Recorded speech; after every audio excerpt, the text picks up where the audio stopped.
frustration at least weekly, Dr. Watts probably on a daily basis, where people are doing exactly what I just said, moving more, exercising, eating better, and yet are not hitting certain health goals that they want in the case of tonight, weight loss. I'd like to see if you could just remind you to turn off your cell phones. And I wanted to introduce a couple of folks that work with me. Robin is my sales and marketing director back here. If you have any questions after tonight, by all means, get in touch with her through us. And I have the privilege of working with pharmacy students from LeCom Pharmacy School up here in Bradenton. So these students come in for 6 weeks. I like to think I impart a little wisdom, but I'll tell you, they're very sharp, and they teach me a lot as well. So it's a great relationship. With that, I'd like to introduce Dr. Watts. I'm going to use it's very lengthy, but we cut it a little bit shorter, but he is a well-accomplished doctor. Dr. Watts has been practicing family medicine, OBGYN, and surgery for 35 years. About 45 years old, he's anti-aging. But this is what really impresses me, is he holds a master's in metabolic and nutritional medicine. He's also certified in metabolic endocrinology and holds an associate professorship at LeCom as well, University of South Florida School of Medicine. He is listed in the best doctors in Florida, which is no surprise to me, and is founder of the Renewal Point Integrative Medical Center. With that, I'd like to introduce Dr. Watts, and he can take it from here. Did I miss? And his staff is here. Tammy and Nina. Tammy and Nina. So if you have any questions after as well, how to follow through on what you'll hear tonight, they'll be here to take or answer any questions they have as far as setting up appointments and those kinds of things. So I know you'll find this very informative. With that, Dr. Watts, welcome. Jerry? Yeah. It's always a pleasure to be here at the pharmacy here. So worked with Jerry for how long? 20 years or so, Jerry? Yeah, and Fred before that, your protege. And so it's fun to get here. Jerry does a great job, and such personality too that goes along with it, which is, good to find in a pharmacy if you're looking for something like that. I want to ask by a show of hands if I'm in the right place tonight. So anyone that or everybody that would like to live longer, be or look more fitter, have less risk of diabetes, heart disease, Alzheimer's, arthritis, raise your hand if you would like. Oh, okay, so I'm in the right place. Okay, we're going to be talking about weight loss, and not just weight loss, but body composition. What we find is that body composition is the #1 thing that you can do to help you with all that. Live longer, have less risk of some diseases, and have a fitter, healthier, happier life. So we're going to talk about that tonight. Now, interestingly, I am not a weight loss doctor. You go, huh? What does that mean? I'm a health doctor. Okay, I help people get healthy. I help them get a better spring to their step.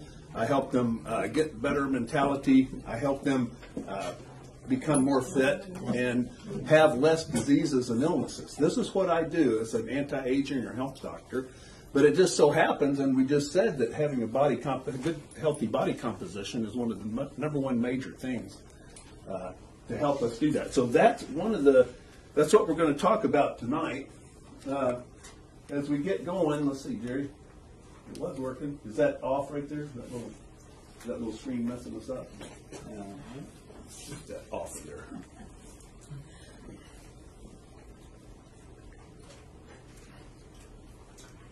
So, as Jerry was saying, we're going to focus on the things that help us be healthy. In our office, we focus on these 4 things. It's fairly simple: hormone balancing, nutritional health, physical conditioning, and toxic elimination. We're going to cover all those tonight and see how do they help us with our body composition. We're going to look at these major problems that happen along the way: metabolic imbalances, nutritional deficiencies, hormones, stress, neurotransmitters, inflammation, and toxins. How many have heard of all that? How many have heard of these things? Good. Okay? And then you're not going to get out of a health lecture without talking about exercise and nutrition. And then we're going to tie all this up. We're going to give you tips and the answer to what do we do for all these. Okay? It sounds like it should be easy, as Jerry said. Eat less and exercise more. Some people maybe have tried that. Some people have done exactly that, and yet they found that they've been unable to accomplish what they wanted. And what we found is, over the course of time, is that it takes another thing. If you do not get this one thing right, it's like trying to stop a freight train with your little finger. You will lose. Okay, if you don't have hormone balancing, if you haven't gotten your hormones balanced, and we're going to talk about that tonight, it's very tough to put those together. Early men had a weight problem. Did y'all know that? It wasn't being too heavy. It was being too thin. He had trouble during the long winters and a little bit of food that he was able to scrape out of nuts and plants and berries. And he was eating roots and grub worms, and my goodness, stuff will gag. I didn't put them up there. But he was eating stuff like that.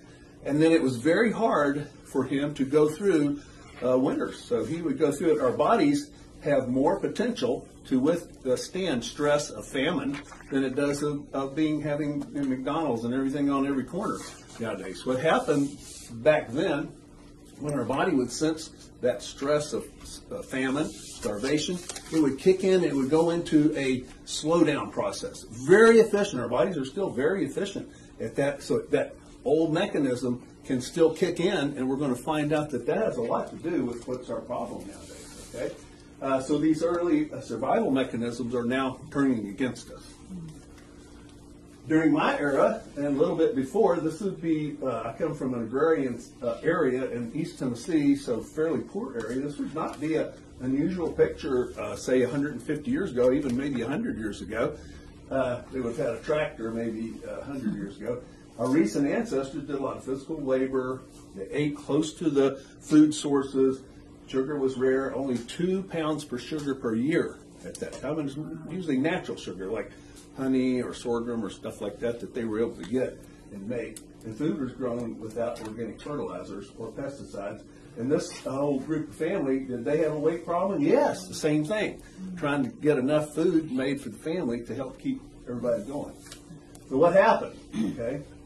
I don't think you have to believe in evolution to get a kick out of this. Okay, so what's happened is our modern society, this started probably maybe 60 years ago, 70 years ago, that this idea of obesity or too much, and we're going to look at what caused it. Why did that happen? Why are we now having? So now obesity or overweight is now, I think, 70%. When I started doing these lectures, probably 15 years ago, it was like 60%. It's now 70. Okay, hundreds of different weight loss programs, thousands and thousands of people on things, and yet we're losing. Right? We're not going the right way, and now it's starting to filter down into our children. 18% of the kids now are overweight, and about 30% are obese. So we're finding that we're losing this race. Okay, and it's starting to become a problem because it's now causing health trouble. So we've become a fast food area.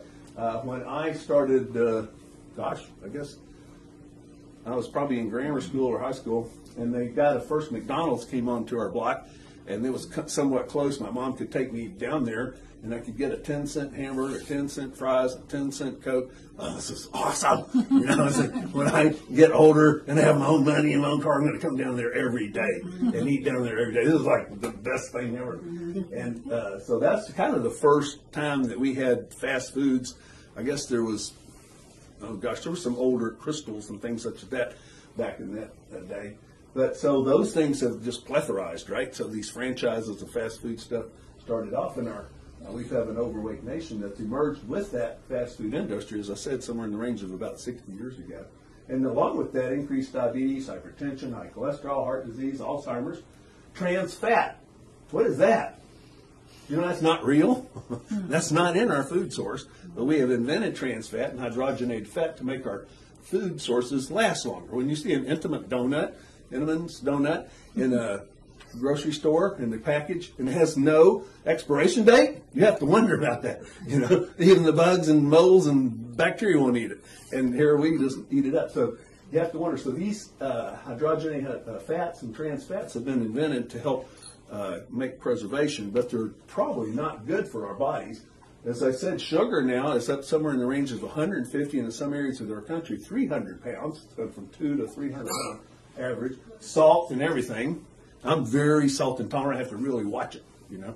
Can you imagine what all those French fries and hamburgers would do to me today? And you'd think, if you watch a kid, you'd think pizza was the first food group, right? Toxins have stockpiled in our environment. 7 billion pounds of toxins are poured into our environment every year. They come from industry and waste and plastics and things such as that. And they're all dumped into our environment. If you eat, if you breathe, if you drink water, any of those, if you do any of those three things, you're bringing toxins into your body. And sometimes they will not leave. And they're starting to cause us problems. We're going to look at that and see what's happened with that. There's different types of toxins. The ones we're talking about pretty much are environmental. They're self-induced. What would that be? Self-induced. Smoking, alcohol, too much alcohol. Yeah, okay. So there are self-induced electromagnetic, altered foods. What's that? Altered foods, GMOs, things like this. Natural toxins, biotoxins. What's a big one in Florida right now that everybody's talking about? Mold. And guess what? Red tide. Red tide's a natural biotoxin. Okay. And food sensitivity, so we're starting to become sensitive to our own foods. Work and play becomes sedentary. I know my mama used to have us go out and play. In fact, in the summer, in Tennessee, you take off your shoes, you're out the door, Mom would push us out, lock the screen door, blink, you know, and she wouldn't open it till lunch. She'd call us in for peanut butter sandwich and Kool-Aid. That was what we ate. I think bananas on them every once in a while. And nowadays, and we played ball and threw rocks at Freddie and tied up Tommy Drumheller down in the holler, you know, we would play games all the time. But our kids now play with their thumbs and fingers and things such as that. And there's fun games, but they're not very active. And so this is not an unusual look at a family nowadays. Young girls texting, the boys playing some kind of game, and father watching football, right? So healthy metabolism, hormone balancing, healthy metabolism requires, if you want to write down any one thing, requires activity, requires some type of physical activity. And also now we're aging. So if you look around Sarasota, you don't have to, you don't need me telling you that. So aging causes degeneration of our body. Our body catabolizes. It starts going downhill, over the hill, like we sometimes call it. And so all of our glands don't work as good as they used to. Our gastrointestinal system, our liver, or all of our thyroids and all of our gonadal systems, our adrenal glands don't work as good as they did when we were younger. So they require upkeep. Okay, this car is more of a baby boomer car, right? It runs good, it looks good, but somebody's been maintaining it. They've been keeping it clean and keeping the engine running. I bet this even has a carburetor. But we need to do that. A lot of us won't invest time or money as we would in our car or homes into our bodies, and our bodies and our cars and our homes have extended warranty. We can change parts and make them better, but sometimes in our body we can't do that so much. So it's very much, I would suggest, keeping up with our bodies as much as we do our properties. And now we have a health craze going on in our nation. Our nation's involved in youth and fitness. If you don't believe me, go to the nearest health section of your stores, of the bookstores, and see what you see. You will see the same thing as what you're seeing right here. Now, these are a little bit older, but you will see younger people, 18-year-old telling you how to lose 15 pounds of tummy fat. A 22-year-old actor telling you how the great diet made him, really thin. And so and then all these diet pills that you can take, and then the diet that somebody get. I'm sitting there I've looked all over for where's the book for the 70-year-olds and such. Now, and so there wasn't many there. If I was 18 trying to lose weight, I guess I've got plenty of stuff there. And so these diets have become national pests, and many of them don't work good. Okay, a lot of them cause that same problem. We'll look at those. Okay, eventually the diets break down. If they have you lose weight, if they have you lose weight fast, especially, they will break down. They will not work. And I've been suggesting that for the longest. And they have backup from now the NIH. This is Time Magazine. paper if you want to get it and read it. It's very good. It goes along with almost everything we've said here, or will be saying here. And it's a science, but this is science evidence-based. So this is the NIH, and this is telling us what has worked and what's not worked. And what we know that fast food or fast weight loss and things that don't focus on good health practices just don't work, okay, at least for a long time. Okay. So what happens? Our body senses that what? That old mechanism. Remember? The one that slows your body down, the one that's from hundreds of years ago, thousands of years ago, that senses that starvation or the lack of calories, and it slows down, and eventually we can't lose the weight. We could be eating almost no calories, and we're like, be the same. And so we want to know, how do we do that? So rather than going on a catabolic slide, we want to go on an anabolic. Okay, we've done this for years. People go, you can't do that. You can't eat that much. You can't do that much. You can't.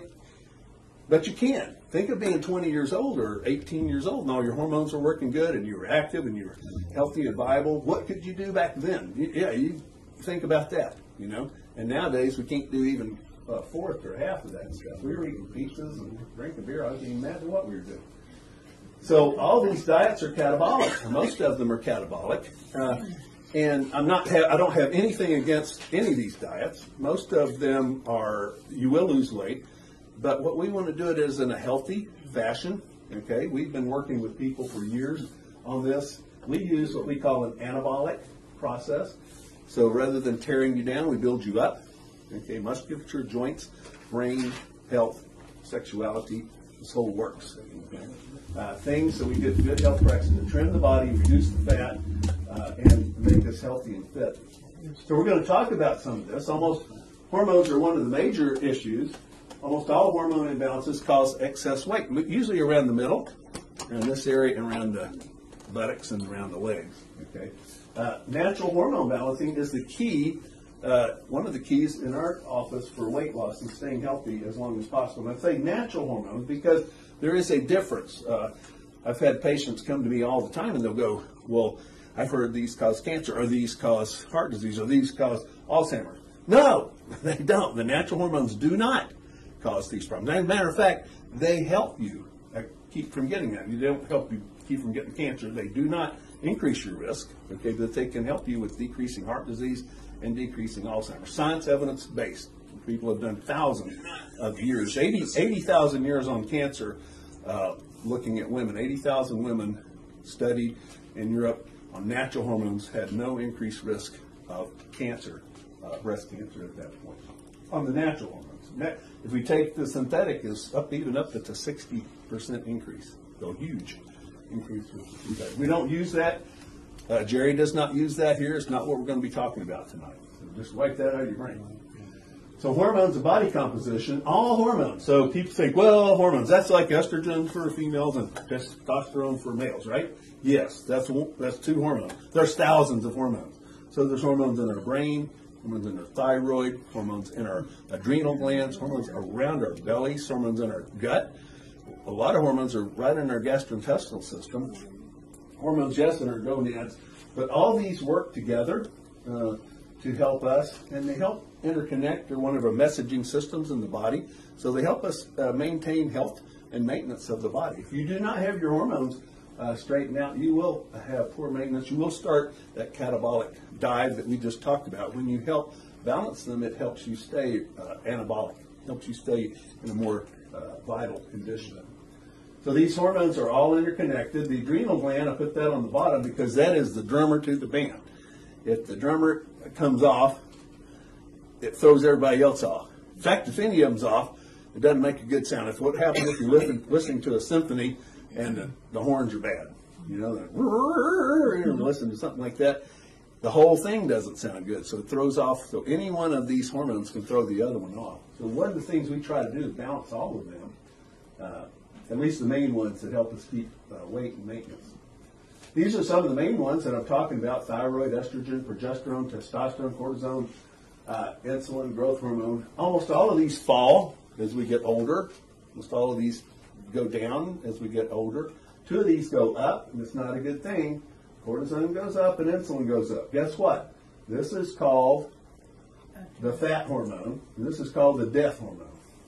The fat hormone and the death hormone go up, and everything else that causes us to be healthy falls down. So not a good sign. So what we want to do is try to balance these. We're going to look at that tonight. It's not impossible at all. It's actually, once you start getting the hang of this, it's fairly simple. Let's look at a few cases. Now, by the way, if we show a picture of someone and you say, oh, I know that person, well, this person has told me that it's okay. They signed a thing that says okay to talk about them if it can help somebody be healthier. Okay. This profile that we're going to look at right here is a blood profile. Some people say, how can you check hormones? You can check them with salivary. You can check them with urine. You can actually do a biopsy. You can check blood. I like blood because blood is covered by insurance, and I just like that for most of them. For some of them, I actually like salivary and some urine. Okay, we'll look at that. This is blood, and this is a patient that came in as advice from his wife. She said he's listless. He's not the man he used to be.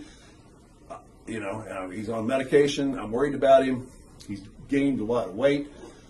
Used to be very active. Now he just wants to sit down and watch television and pet the kitty cat. And she said, I'm concerned he's on medication. I don't know what they are. So I saw him in the office. His name was Jack. And I said, Jack, what's the matter? Don't know. My wife told me to come in and see you. And pretty soon I started talking to Jack. And Jack said, well, yeah, all these things that she said. Sexuality was down. He's on blood pressure medicine. He was on cholesterol medicine. And he said that he just thought he's getting older, and that's too bad. That's the way it went. And I said, well, let's take a look at your hormones, Jack. So we looked at his hormones. You can't see that there. His estrogens were elevated. His testosterone were really, really low. The testosterone there should be around 800, and that says, I think, 156. Terrible. Jack had no wind in his sail. He had no battery in his car. He could, nothing would work in his car. So Jack was feeling no good. And we got him balanced on hormones. This is Jack. This is 5 months later. Jack had lost about 50 pounds, okay? And now, that's not all. We just balancing the hormones was not all that happened to Jack. Jack got his chutzpah back. Remember I told you he used to be active and he used to get out and do stuff? Well, he just got run down. He had nothing in there. And so when he got feeling better, he started doing everything again. He started getting up and getting more active and doing things. Sexuality came back. This is Jack. Actually, he's taking a picture of himself in a mirror. That's how impressed he is with himself. And I think he is holding his gut in a little bit. But anyway, he was doing really, really well. He kept doing well. Stress. Tell me has stress. Oh, you guys are so good. I had thought you'd lie about it. They don't Okay. All of us have stress, okay? What happened, our bodies were meant to handle stress, meant to handle usually off-on stress. So fight or flight was very common. But what happens to us nowadays, and you can tell by looking at television or anything, this constant pedal to the metal, financial stress or political stress or things happening in our environment, and we all get kind of, we feel that, okay, especially women. Women worry about things more than men. Absolutely proven. I'm not trying to be a sexist here. Y'all's worry zone in your head's twice as big as us, males. No, I'm not kidding.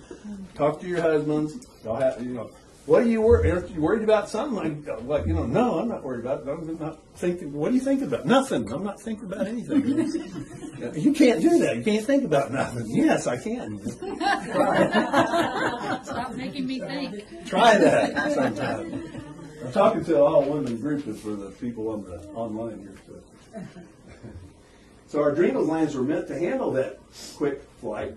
This heavy chronic all the time has caused our adrenal glands to have problems. They should be the size of footballs for all the amount of exercise, for all the amount of stress that we got, but they're still the size of olives. They sit on each kidney. We have 2 of them. And if they run too high, they'll cause anxiety and you'll get fat. If they run too low, they'll cause depression and fatigue, and guess what? You'll get too fat. So if they run too high or too low from stress, very common. I mean, has it? Everybody raise their hand. So we all have it. Okay. This is what I want y'all to learn. I'll give you a minute. This is what stress does to us. Now, this is what I actually want you to learn. So I'm just, kidding with you. So lose muscle, gain fat. It's catabolic. Cortisol is catabolic. Remember I told you it's the death hormone. It causes you to lose muscle and gain fat. So we get weaker and we get fatter. Odd, right? An odd hormone. But this is one of the ones that help us actually stave off starvation. So what happens in the stress of starvation causes the cortisol to go up, and it causes us to get fatter, and we lose muscle. Wrong way to go if you want to stay anabolic and healthy and fit, right? So she says, I've never had this stomach before all this menopause stuff started. And this is pretty common. By the way, this is more common in males. See that abdominal fat, that kind of belly fat, what they call beer belly, that's more common in males. Males tend to do the beer belly thing more than females. But you get a visceral fat, which is fat around the organ systems, around the liver, seems to start up. And that is the worst type because that bad fat, that causes heart attacks. Starts accumulating into our cardiovascular system. Okay, it increases LDL, which is bad cholesterol. It decreases thyroid hormone, whether your hormone is normal or not. It decreases thyroid hormone, whether it looks good on paper or not. Okay. This is a woman that came to see me, and she's a professional. Came in my office. By the way, her husband asked me to see her. She gained a lot of weight, and she's just fatigued as she could be. And she'd been having some trouble in the office, discourse around with all of her staff. And she said, I can't go back. I have to go home and just go back to bed. I cannot do anything. I am just at my wit's end, she said. And so she said, I've looked at my lab work and they're all kind of normal. My comp study looked normal, cholesterol and all this. She said, but I feel terrible. And we were able to look at her adrenal gland. We did this by salivary. This is a salivary hormone. This is her profile right here. You can't see these little boxes. I apologize. Anyway, I guess we can focus that in there, Jerry. I don't know if it can be clear, but anyway, these are all very low. Yeah, thank you for trying. I think we're okay. Yeah. This bar right here, this is her. In the morning, she took a salivary test. Afternoon, and then toward the evening. And all of these are very low. They should be way up here. Normally, what we call a diurnal rhythm, your adrenal gland is high in the morning. When you wake up, you've kind of gotten all full up. Adrenal gland is all built up. It's kind of like a battery in your car. And then it runs out toward the day, and then should be down toward the evening. And then you sleep, rest, and then it builds back up again, all ready for the next day. In hers, she wasn't building up. She didn't have any adrenal hormone. She had burned out. We call this burnout. Okay, literally, that's what we call it in my practice. Okay, adrenal burnout. And she had burned out her adrenal.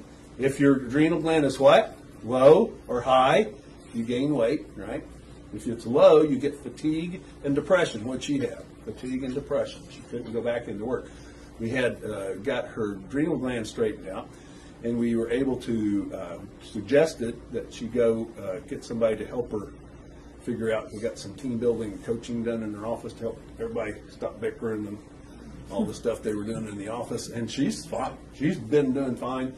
Interestingly, she used to like to go on trips, boat trips with her husband and such like that. And she'd stop doing that, and she started doing all that again. So we get postcards from all over wherever they'd go on trips and things. So she got her huts go back, right? Neurotransmitters, this is what Jerry was talking about earlier, brain hormones. And the appetite center of the brain is located and is under control of the neurotransmitters. Now, there are 200 neurotransmitters. We call these neural hormones or neuropeptides, a lot of people call them. And any deficiency that occurs in your neurotransmitters, this book here has a really good episode or some articles on neurotransmitters. You want to get that Time magazine article. And what it has to do, because if you have deficiencies in your neurotransmitters, it's going to cause appetite. It first off lets you not have appetite suppression, and then it sometimes wants you to eat more. Okay, it's trying to make some of these hormones. So what causes these neurotransmitters to go down? Same things we've been talking about: stress, toxins, poor nutrition. Sometimes drugs and therapies that are used for depression or anxieties will cause these to drop, which is real odd. Okay, I can tell you, I measure them all the time. So we measure these: serotonin, GABA, dopamine, norepinephrine, acetylcholine. Serotonin is the joy hormone. GABA is the rest or relaxation hormone. Dopamine is the energy, kind of power of the brain. Norepinephrine is focus. Acetylcholine is the memory, speed of memory, or how much you can remember. Most acetylcholine falls as we get older, and so we start losing that memory. It's one of the things, some of the drugs that they use to try to boost memory. Acetylcholinesterase inhibitors, we all probably know those, right? Those drugs try to help us remember better. But we can actually build up natural acetylcholine. We can build that up in the brain and help you. We can build up serotonin, we can build up GABA, dopamine, norepinephrine naturally. You don't need a lot of drugs to do that. And it's usually better because it doesn't have all the side effects of some of the serotonin uptake inhibitors or SNRIs or maybe Adderall or Serta, those kind of things. So we help a lot of times with these right here. But one of the things, at least for tonight, that we're talking about is by helping you rebalance your neurotransmitters if they're off, depression, anxiety, things such as that, not sleeping well, then they will help you with weight and with maintenance of weight loss. Helps your body feel better. This is a female that we did. Let me think. Her story, yes. She had 3 kids. She was already on a serotonin uptake inhibitor, I think Zoloft. Her mother passed, and then she got worse. She got real depressed. I think the kids were driving her nuts too. And she had to go more Zoloft. Well, guess what? One of the side effects of Zoloft is to gain weight. Okay, that's the number one. Next one is lack of sex drive. So she was like, that is depressing right there. So she had more depression, right? So she gets fatter and has no sex drive, and kids are still driving her nuts. And she came in to see me, and we were able to take a look at her neurotransmitters, her epinephrine. All these are down. You can't see them. These are serotonins, dopamine. All of her neurotransmitters were low. We were able to build them back naturally. Okay, she stayed on her Zoloft, but eventually was able to come off the Zoloft. Naturally, she didn't need it. Came off. We suggested that she go see a grief counselor, to see a grief counselor for her parents. I mean, I've lost both my parents, and it is bad. I've lost family members, close family members, and things, and it's natural or normal to go through that. And so, but she was going through having a natural reaction to a human thing. And so, but she was having trouble getting over that. So we were able to get her to a counselor to help her over that. Okay. And she, she was able to do really, really good. And eventually, she was taking some Xanax. I remember she was having panic attacks. And I've seen her recently, and she's still carrying some Xanax that she had from like several years ago. She doesn't need it anymore, but she carries it. She used to have panic disorder, and she wants to keep that kind of like her dough, I guess, so keep it in there. And I suggested that she keep something in there, so in case she did have something, she could take it. But she hasn't had to. Anyway, she's feeling much better. Inflammation. We all have inflammation in our body, and it's one of the things that takes us down. So you want to fight inflammation. Is a good thing. It does help us fight infections and things such as that, but it's a bad thing, and then it causes all sorts of junk. Arthritis, inflammation in our gut, so we get IBS or gastritis or esophagitis. We get all these inflammatory changes, headaches, joint aches and pains, fibromyalgia, autoimmune conditions, lupus, these things such as that. So we're always fighting imbalances in our inflammation. Well, guess what? Our excess fat is one of the main things that breed inflammation. It makes these, what we call cytokines. So adipocytes, that's just fat cells, big name for it, causes immune imbalances, causes our cytokines to go off balance. I know you guys are probably studying cytokines like crazy, right? Right? You're studying that. Okay. That causes inflammation, and that leads to sugar imbalances, and then that makes us what? Fatter, more immune balances, more cytokines, and it starts this vicious cycle. So we have to break that cycle. In our office, we find that this cycle can be broken in somewhere in the range of about a month to 2 months. So we see a lot of people coming in. I'm talking raging rheumatoid stuff, and we're able to get them back in better food qualities and off sugar and things such as that. And they're able to break their inflammatory cycles. Okay, we expect it fairly shortly. So gastritis, esophagitis, IBS, things such as that. By just helping them find foods that aren't inflammatory for themselves, off sugar, off some of the things. What are some of the more inflammatory foods? Does anybody know? You probably know. What's one of the ones that a lot of people are going off of nowadays? You probably heard that. What? Gluten. That's absolutely right. Gluten is one of our number one inflammatory foods, and we're finding that people just go off gluten. A lot of them will start dropping their inflammation. Okay, one of the major reasons that we have inflammation nowadays. So inflammation can be measured a lot of different ways. We can measure the cytokines. We can measure the. How many have heard of C-reactive protein? You've heard of that? Okay, yeah. So C-reactive protein is a cytokine. That's the most common one measured for heart. Okay, C-reactive protein. You can measure it on a lot of interleukins. We measure interleukins. Tammy knows we measure interleukins all the time. We measure different growth factors. Okay, in the office on some patients, we're finding biotoxins with their growth factors, and then complement. We're measuring complement. We're finding people that have high complement, the C4A, C3A, have Lyme disease or mold. So, but this is a different way. This is called a Spectrox test. See there? We're measuring the oxidation in a person, so the rusting of a person. Okay, how fast are they rusting out?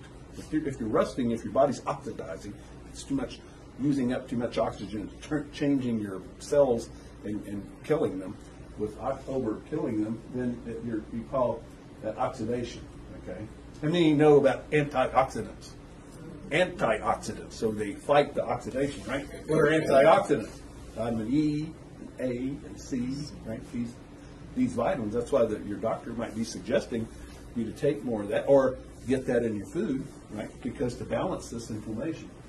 Here's a guy, and this was Ed. He was brought in by his wife, or suggested to come in by his wife, who said he was run down, not the guy, and he had all sorts of inflammation. Knee was hurting, hip was hurting, back was hurting, prostate was all inflamed. I mean, he was a mess. And so Ed came in, sat him on a chair, and I said, "Why are you here, Ed?" What do you think he said? That is so good. Ed said, "That's my wife said I should come in. How are you doing?" "Oh, okay." All right, let's see. So let's see. And he started, his knee was hurting, prostatitis, all sorts of things. So all those itises, arthritis, prostatitis, all back pain, spondylosis, all these things are inflammation. Okay, he had it all over his body. So we ran a Spectrox test on Ed, and we found out that his Spectrox test, this little red dot here, was really, really low. See there? Should be up here in the white, and it's down here in the blue, almost down to he's almost terrible. But he's right here.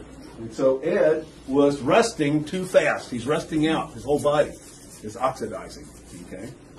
And usually if you have oxidation like this, you have nutritional deficiencies. So this test then runs nutritional deficiencies, and I'm not going to show you all of it, but one of the slides here is measuring B vitamins, amino acids, and other vitamins, okay?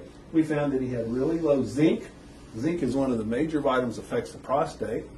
He had very low B vitamins. B vitamins are very necessary for energy, B12 especially for older guys. And what we found out with Ed was he could not metabolize B vitamins. Like a lot of men, we had to start giving him shots. We had to give him shots because he couldn't. You could give him tons of B vitamins, he couldn't metabolize it. So he had lost his intrinsic factor that allowed Ed to digest and assimilate his B vitamin. He had vitamin D was down. Vitamin D, everybody should get their Ds measured. If you go see your doctor, make sure, because it causes osteoporosis in females and increases your risk of, guess what? Breast cancer. Everybody have their Ds measured. Make sure it's really in good shape. Well, he had really low D, and D's in charge of also inflammation or immune disorder. So we were able to help him get his B vitamins with the shots, get his D back up, and get his zinc back up. And then, by the way, Ed went on hormones as well, and he just started feeling great.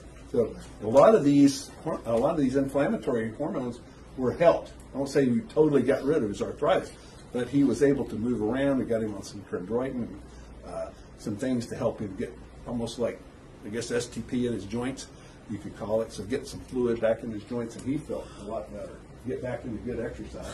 Toxins, we talked about that. If you eat, breathe, or drink water in this environment, you're going to get toxins that pool in our body, and they cause diseases. They lock into our fat cells, and in females especially, they'll cause cellulite. Okay, so if we see cellulite, it's almost always you've got some cells that are full of toxins. It makes it hard to lose weight. This is a depiction of some skin. This is a hair follicle for y'all trying to figure it out. I see everybody trying to figure it out. That's a little muscle. Well, it's the one that makes our hair stand up when we get scared or freaked or cold. Okay, never usually do that in Florida, do we? These are fat cells here, and these little pockets in here depicting toxins locked into the fat cells. See? And those fat cells the toxins cause several things. Some of them are endocrine disruptors. They actually disrupt our endocrine system on their own. The main ones are plastics, PCBs, PBAs, herbicides, pesticides, glyphosate. Okay, some of these things all are endocrine disruptors, and so these things that come into our body from our food sources are causing us problems. They lock into our body and they cause us to get fat. Okay, and many of them disrupt they disrupt everything. They can cause cancer. We're starting to see cancer rates higher in growing areas of the country. The Joaquin area around the Joaquin Valley, and then also the Mississippi River Delta around that area, Arkansas and Mississippi, where they grow a lot of beans and corn and stuff like that. This was a patient that was brought to me. This is an interesting one.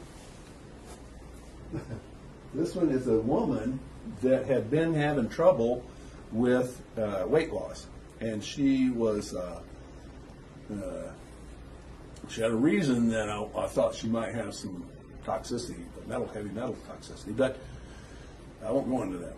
Anyway, she said that she had trouble losing weight, and that she'd been to all these weight loss things, centers, and been to everything, psychologists, laid on the couch. She'd been in Overeaters Anonymous or weight loss, I think Overeaters Anonymous. Won her goal, and she came back. She was celebrating. She thought she stopped the Tasty Freeze just to celebrate, like a cocaine addict. You know. Yes. I think I'll do a cute 2 lines because I stayed sober. Not a good choice.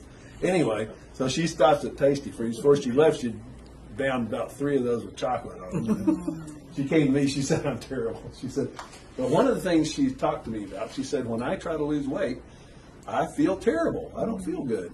And I said, "That's interesting." She said, "Yeah, it feels awful. I start getting headaches and just don't feel good." And I said, "So what happens if you think, what would happen?" Remember that slide I showed you? What would happen to all these little cells if that fat was squeezed down like a sponge? She started losing weight, lost 20 or 30 pounds, and all those little fat cells were squeezed down. What would happen to that stuff inside there?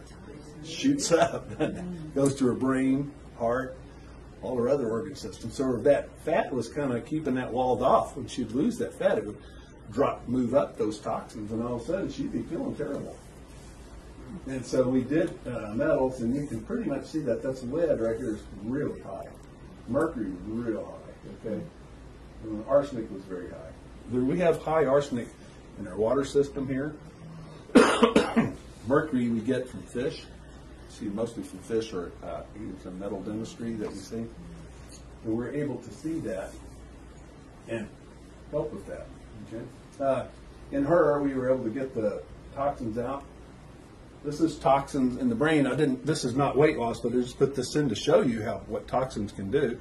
This is a gentleman that came to see me. His wife, I brought him in. He sat there, and he was good looking. You wouldn't have known it. He's in his early 70s, very prominent. And she said, "Our fairy tale world is over. He's got Alzheimer's." What? Talked to him. He seemed normal, but if you'd ask him what happened just a little bit ago, he couldn't remember it. He could talk and carry on a conversation. It was very congenial and looked normal, but he couldn't find his way back home either. I mean, this guy was, and he'd been already see a neurologist who thought he had Alzheimer's, MRI and everything. But we ran this is a map study of his brain, and this is a EEG, that's a quantitative EEG done by a computer. And so this is Jerry's brain right here. This is his nose, his ears, okay? And so, and you know when you do an EEG, all those electrodes that go in your head, okay? We were shooting sound beams through his head and checking to see how fast they move. And here's his brain. This is Jerry's brain when he first came to see us. Blue. When it's blue, it's cold, like ice. The brain's not moving. Okay, it's nothing's happening. So if the brain speed is too low, you can't capture your thought. You can't remember things. So we need to speed up his thought processes. Well, we found out that Jerry had mercury in his brain, okay? And she said, well, do you think that if we could get that out, it might help? I said, I don't know. If his brain's dead, if all this cold stuff is all dead, it won't work. It's like having a dead flower in your garden. It won't work. But if it's just withered, and you give it water and fertilizer, you know, and your gardeners know that all of a sudden you can make it come back online. Well, that's what had happened to Jerry. It's withered. And so we were able to this is his brain afterwards, after about 6 months. Jerry's brain woke up, okay? And he didn't have Alzheimer's, he had mercury toxicity. So he was able to get that back. So I just wanted to show you that. Didn't have anything, Jerry never had a weight problem, but you know, he had a brain problem. So this is another thing toxins can do. So we advocate good nutrition, real food. What is real food?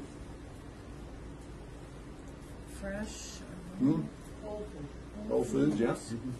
We had a test. Were you there, Tammy, when those 3 little kids were there? Came in with their mother. We normally don't have kids stay in the room. With 3 little kids there. I said, okay, if you'll be quiet, they can stay.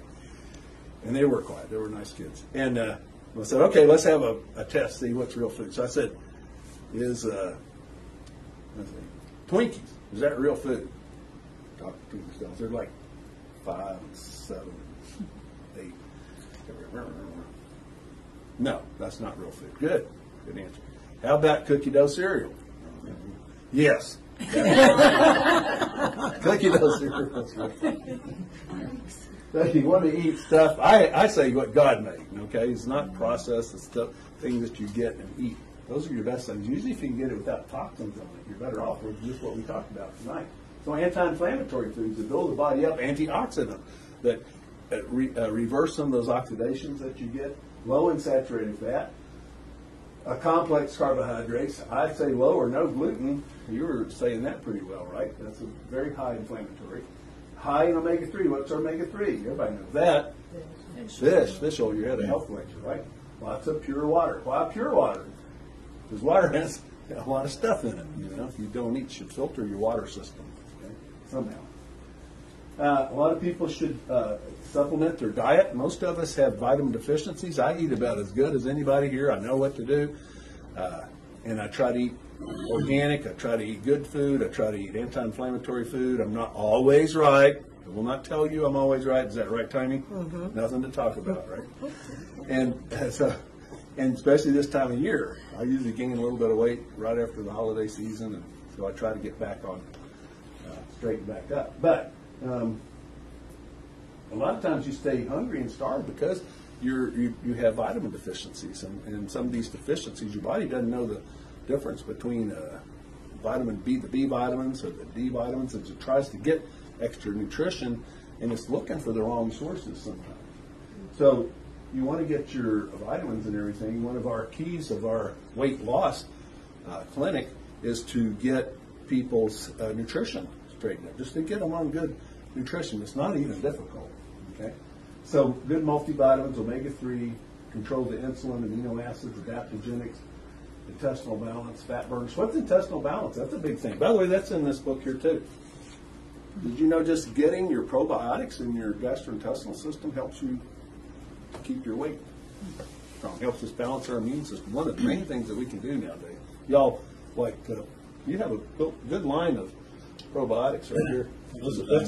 Zymogen back there as well. Zymogen, yeah. And here's Renew Life. Is that Renew Life? Mm-hmm. And then Zymogen back there. So Jerry has a good line of probiotics, and then to help us keep our biotics.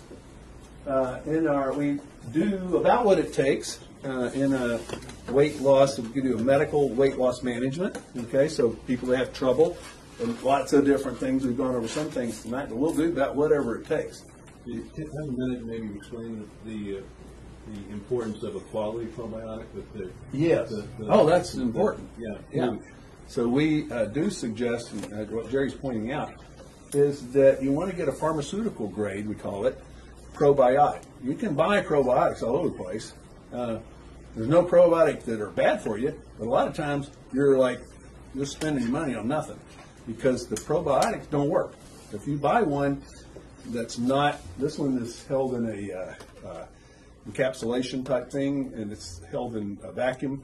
I think carbon dioxide they use, okay, so it won't oxidize. But if you buy one in a jar and you take it home, it's definitely going to just go bad on you. So most of the ones that we see in the office that are bought, let's say over the counter, even sold commercially, Jerry is selling all what they call pharmaceutical grade here. Okay, they're judged and they know exactly what it is when you buy it. It's exactly what they say it is, and it has the right ingredients to help your body adjust. Most of them do not. Okay, they do not. And people will come in with bags of stuff, and a lot of times they're not pharmaceutical grade. And I'll say, what to do with this? I'll say, literally throw them away. I mean, what you're taking is nothing bad. It's just not good. It doesn't have any nutrient value. Okay. So we use whatever it takes. A lot of times we're fighting addictions, or especially sugar addiction. That's the number one, right? Depression, anxiety, use appetite suppressants, lipotropes to help you dissolve fat. Okay, and then we watch you to see, make sure you have hormone balancing or neurotransmitter balancing or toxins in your body. These kind of things are the stuff that we help you with and can help you get through it. We, as I said, the right exercise program. We suggest just to be able to sleep like this or have a body like this. Would it be worth it? You know, exercise, the right exercise will help you lean your body up, decrease mass. It talks about exercising in here. Definitely a necessary part or activity, by the way, and they're suggesting anything that you like, but you don't have to do what somebody else thinks is great exercise. What you think is good and what you find is fun will help you. And then people that exercise, when they get the muscle mass, they build the muscle mass up, they're actually burning calories just sitting there. Okay, just sitting in a chair or sleeping, they start burning calories. Increases energy, increases aerobic capacity, so you're able to do more. Improves heart muscle, metabolic rate, lean body, makes you feel better. Exercise just for how you feel. Burns calories, balances hormones, relieves anxiety, depression, stress, improves sleep. It's all free. You couldn't find a pill. If you'd had a pill that you went in there and paid $100 a month for, you would go buy it. Did all that right there, and it's free. So just get into something. Find somebody that can help you if you need help. Reduces why have a healthy body composition. As we talked about earlier, it's one of the main things you can do. Reduces heart disease, cancer, diabetes, hypertension, arthritis, brain, helps your brain function. It reduces Alzheimer's, look better, feel better, extends life, slow down symptoms of aging. Why would you want to live longer and feel better and have less disease? Why would you want to do that? Why? Maybe you don't. I mean, somebody, well, I'm just ready. You know? Okay, well, that's maybe a slow way to check out. You know? But why would you want to do that? I've got grandkids. You know, I just enjoy the heck out of them. I can't wait. You know, right now they love their grandpa and their grandmother. I looking for the day. Man, I got my buddies, my friends to hang out with, and I know that day's coming. But right now, I want to enjoy them and see what's going to happen to them and all that kind of stuff.